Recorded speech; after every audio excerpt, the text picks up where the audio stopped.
We can report something that you might not have heard about yet because this is really a late developing story. The Senate rejecting Trump's war powers. I repeat, the United States Senate doing that which it had not done in several prior votes. And this is an effort to tell Donald Trump, you need to get your act together, you're failing in Iran, and you need to either get congressional approval or get out of there for good.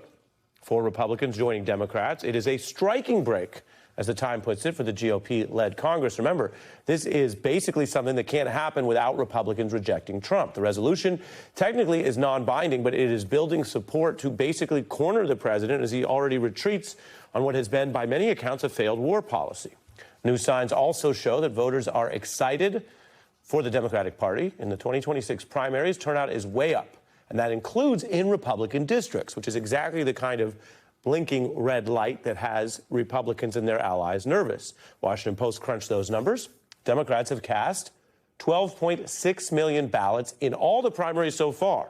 And to be clear, we're talking about everything up until today, not including the numbers we'll get later tonight.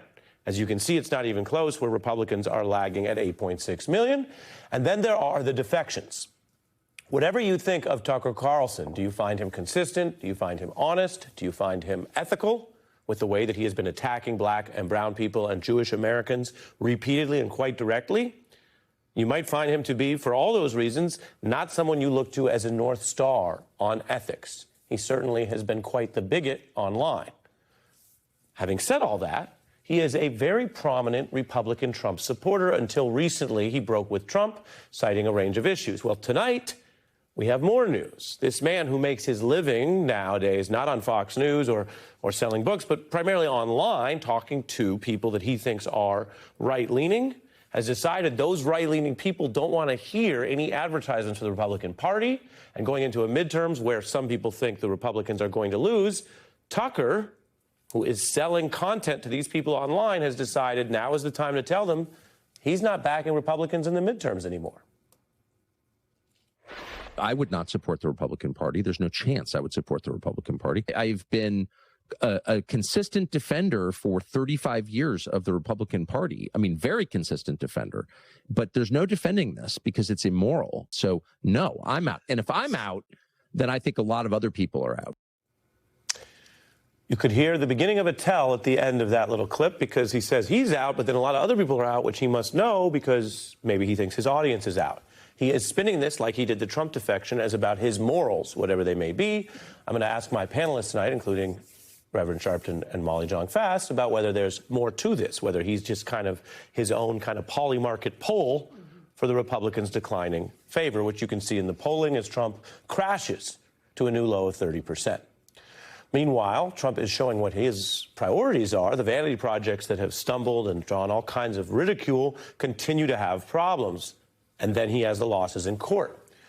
Donald Trump was powerless to keep his name up on the Kennedy Center, which on the one hand is a smaller issue compared to everything we're dealing with. But on the other, he has gone to great lengths to deny the public a chance to see what you have here, a photo obtained by the Post that shows that the administration did what you have to do, which is follow judicial orders. In this case, removing a kind of petty, hackish effort to put his name on the aforementioned Kennedy Center. The Lincoln Memorial reflecting pool continues to be a kind of green algae mess. The blue lining floating in chunks, $14 million spent, or depending on who you ask, wasted on that little project. Trump has floated all kinds of conspiracy theories for why this happened. He also boasted at one point that the lining couldn't be cut anyway. This will last for at least 50 years, and you'll never have a leak. It's very strong. You couldn't, if you had a knife, I don't want to give anybody ideas. If you had a knife, you can't even cut it. So strong. We have a, I think, 290, 300-foot slit right through it, probably a box cutter or a knife of some kind. As the saying goes, what are we doing here? Late night, having fun with it. Some people like to spend the summer hanging at the pool. Some prefer relaxing in the lush green countryside, while President Trump is like, why not both? Did they replace the water with Mountain Dew? What is it? Too bad he didn't hire the Blue Man Group. Then he would have... Shout out to an old Blue Man Group reference. If you are a New York Hollywood fan, you might get that one. New York Broadway fan, I should say. Reverend Al Sharpton, as promised, is here, the host of Politics Nation on MS Now, president of the National Action Network. He's been busy today as well, keeping his eye on these New York primaries. Molly Jong-Fast, New York Times contributing writer, political analyst for us. Welcome to both of you. We'll get to the primaries, but Rev, I'm curious what you think of Tucker Carlson after all this time now saying he's done with Republicans. I really, as I took note, Tucker Carlson's very influential in far-right circles. There are even those that have suggested that he may be thinking of running for president himself.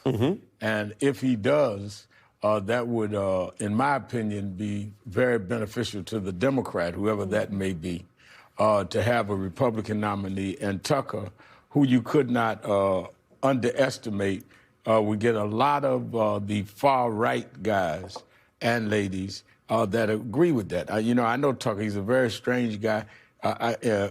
20 years ago, I went and led a delegation to Africa, and he covered it for Esquire. So I spent some time with him and time after. And he really believes a lot of what he's saying. I think a lot of what he's saying is bizarre, but I do not think he's a hypocrite or a liar. He believes that stuff, which means he can sell it. So But do you think he'd be saying this if he thought the Republicans were going to remain popular? No, I do not think he would say it if he felt they would remain popular. If he felt that they were in a position to do some of the things he believed, he wouldn't be saying it. Or if he had faith that this president and his successor was going to do things and win, I think he would save his bet. I think that he sees them going over the cliff, and he's not going over with them. That's what I was observing, and Molly, I'm curious. We've all heard of Polymarket. They run the future bets. This looks to me like Tucker Market. We didn't hear about this, his crisis of conscience about any particular issue or even the Iran war as a reason. And now, as we get really close to midterms, Tucker suddenly says, hey, I'm not with those guys. Well, I think Tucker he's watching Ben Shapiro, and Ben Shapiro's numbers have been cratering as he's gone further and further pro-war. So I do think he sees that this war really did split MAGA. And remember, he's saying similar stuff that Marjorie Taylor Greene is saying, that Megyn Kelly is saying. When these people are as much thought leaders as their thought followers, so they are hearing from their people, they're seeing the posts on social media, they're getting the vibes, and so you can see that he is reflecting this poor polling. Thought follower, yeah. Go ahead. I think that he is absolutely reflecting it, and I think that the other advantage he has is the White House has had their head in the sand, ignoring it, because rather than regroup and try to retool their message, they're going ahead. I mean, Kennedy Center one day, Reflective Pool another. I mean, they just keep going while Iran is blowing up in their face. And for Tucker and anyone that deals with optics for a living, they're saying this is not going to get better. Yeah. Molly, I'm curious about the wider Trump crash.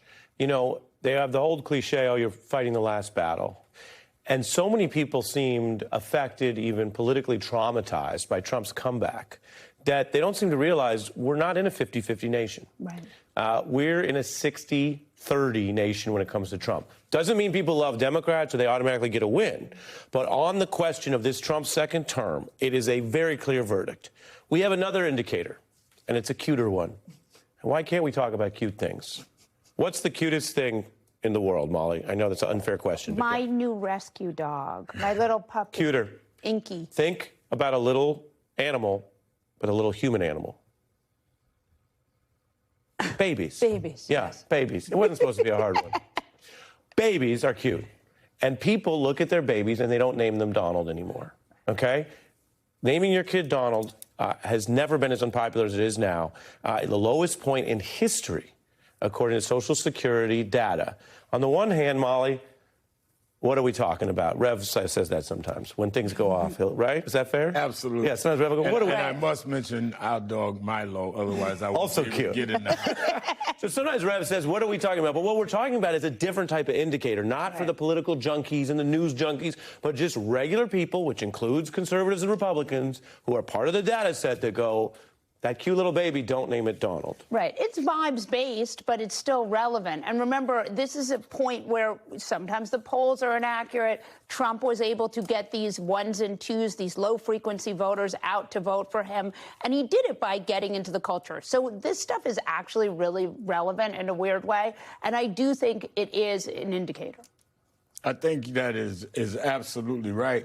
And you have to couple that on top of the fact you have all the optics of their failing with their negotiations in Iran. Right. And at the same time, President Obama opens this center. Right. Republicans and Democrats there, Bush, Clinton, and Biden. So when you have the contrast of what we had in the White House for four presidents and him, it doesn't help them with messaging at all. And the Obama gathering was also one of these times where you see how norms have shifted. In first term year one, people said, well, it's the president, we have to include the president in this or that. The tradition has been to include the president. Right. The Obamas did not invite him because they made a judgment that he's not up to behaving like a respectful fellow president in that scenario, that he would either make it about himself or he would sabotage it or he might be late night tweeting. And I wonder what you think about that, Rev, that we've sort of seen a shift even among the traditional elites, same with attending the thing. I mean, Obama did make a point and Bush, they attended President Trump's inaugural. But there is a kind of a growing awareness that you can't pretend these things are normal if they're not. No, that I think is the key point, to not normalize this. I was there, I was seated up front so I could watch everybody. And you must have the clear sight on this. George Bush and the rest decided to come despite the fact they knew Trump was not being invited. So it wasn't even like, if we don't invite Trump, do we offend other presidents? Do we put them in an awkward position? They all came but him, which makes him even seem more abnormal.